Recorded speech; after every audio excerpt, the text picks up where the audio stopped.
मयुरेश्वर चौकामध्ये शिवसेनेनं आयोजित केलेल्या रामरक्षा कार्यक्रमासाठी आपण उपस्थित आहात. रामरक्षा म्हणजे समजून घ्या, नुसतं रामरक्षेचं पठण नाही. रामरक्षा म्हणजे रामाची रक्षा, प्रभू श्रीरामाचं रक्षण.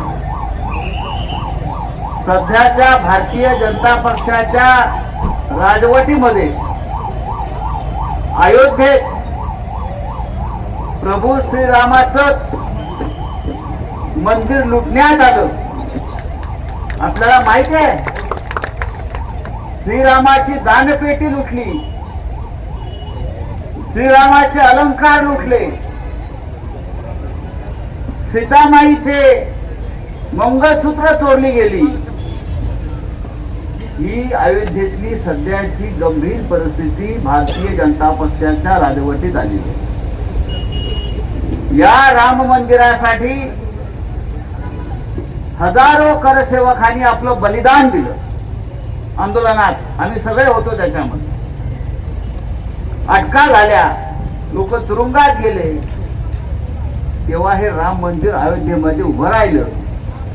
त्याचा ताबा नरेंद्र मोदींनी आणि त्यांच्या लोकांनी घेतला आणि 1400 कोटी रुपये गेल्या 2 वर्षात त्या मंदिरातून सीसीटीव्ही कॅमेरा लावलेले असताना लुटले. जनतेचा पैसा, आपला सगळ्यांच्या भाविकांचा पैसा. कोण चोर है? चौकीदार चोर है. लेकिन चौकीदार कौन है?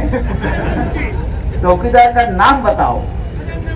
हाँ, ज्या श्रीरामानं सत्ता दिली त्या श्रीरामाची लूट करताना ह्यांना लाज वाटत नाही. आणि आम्हाला हिंदुत्व शिकवतात की तुम्ही हिंदुत्व सोडलं, तुम्ही हिंदुत्व सोडलं. अरे तुम्ही राम मंदिर लुटलं, तुम्ही कसली हिंदुत्ववादी?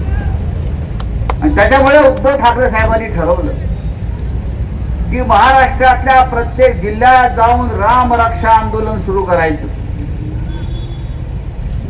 हे नुसतं ते हनुमान चालीसा म्हणा, अमुक चालीसा म्हणा नाही. रामाचं रक्षण करणारे आम्ही खरे लोक आहोत. तुम्ही चोर आहात, तुम्ही लफंगे आहात, तुम्ही दरोडेखोर आहात. हे आंदोलन आहे, लक्षात घ्या. बारामतीमध्ये होतं, याला महत्व आहे. बारामतीमध्ये हे होतं, याला महत्व आहे, लक्षात घ्या. खरं म्हणजे आपण बारामतीतला इतर नेत्यांनाही बोलवायला पाहिजे होतं. जर तुम्ही आता आहेत ना ते भारतीय जनता पक्षाबरोबर सगळे, तुमचं कर्तव्य आहे आमच्या बरोबर इथे उभं राहणं हिंदुत्व म्हणून, रामाच्या रक्षणासाठी. पण ते येणार नाही, ढोंगी आहेत. हे सगळे ढोंगी हिंदुत्ववादी आहेत. ते येणार नाही.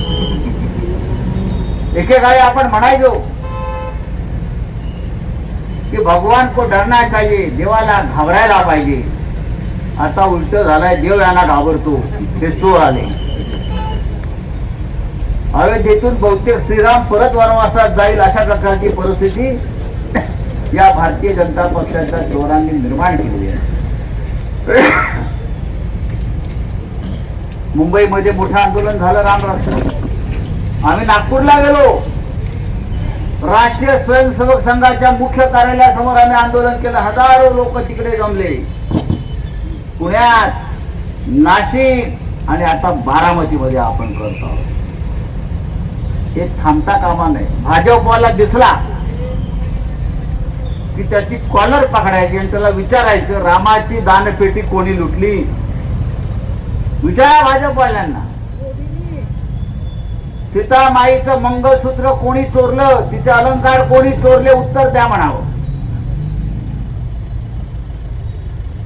अरे मंदिरातली दानपेट्या लुटता तुम्ही.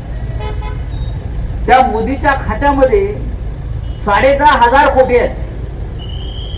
मोदीच्या अकाउंट मध्ये, स्वतःच्या पीएम केअर फंड, खाजगी अकाउंट आहे सरकारचं. 10,500 कोटी. तरी राम मंदिराची दानपेटी लुटून 1400 कोटी रुपये बाहेर काढले. हे यांचं श्रद्धा, हे यांचं हिंदुत्व.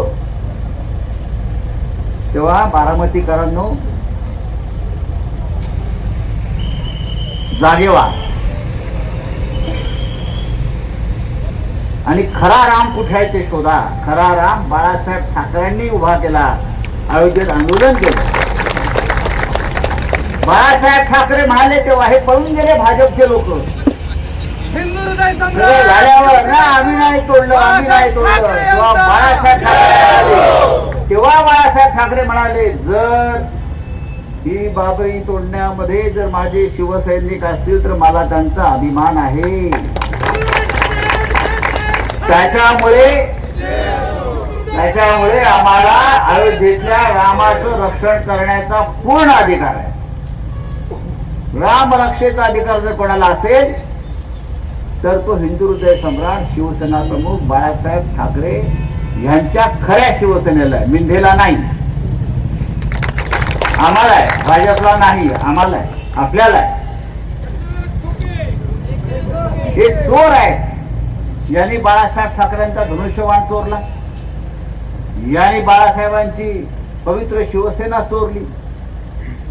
हे मत चोरतात, हे आमदार खासदार चोरतात. गली देणग्या गली में चोरतात राम चोर मंदिराच्या. है, एकनाथ शिंदे चोर है. गली गली में चोर है, एकनाथ शिंदे चोर है. ही घोषणा गल्ली गल्लीत जायला पाहिजे. आज मी गेल्यावर परत थांबायचं नाही, कळलं? तेव्हा आपण आलात, रामाच्या नावानं आलात, देवाच्या नावानं आलात. त्याच्यामुळे ह्या व्यासपीठावर कोणताही राजकीय कार्यक्रम नाही असं मी सांगितलं, कुठेही होत नाही. आपण रामाचं स्मरण करायचं आणि हे आंदोलन जे आहे बारामतीमध्ये जिथे जिथे मंदिरं आहेत, जिथे जिथे भाजपची कार्यालय आहेत, जिथे जिथे RSSची कार्यालय आहेत, त्या प्रत्येकाला जा विचारा एवढंच सांगतो आणि आपण पुढल्या कार्यक्रमाला सुरू करूया. जय हिंद, जय महाराष्ट्र.